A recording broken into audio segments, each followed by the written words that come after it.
Pedro Dos Santos, 26-year-old, galing sa Cebu, Philippines. Ako po ay nag-aaral ngayon sa Envirotech. Nagsimula po ako sa business management.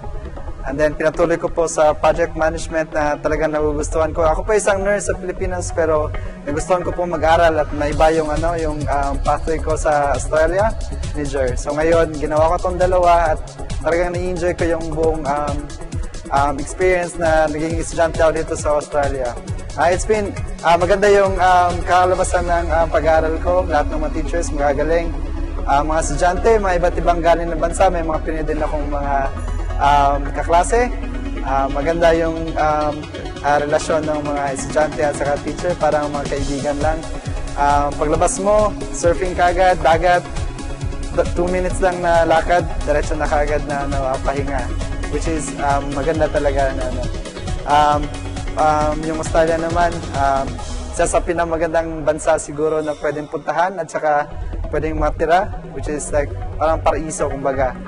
Isa pong magandang okasyon na pumunta dito sa Australia at mag-aral, kaya punta kayo dito sa Envirotech. Maganda dito. Swak!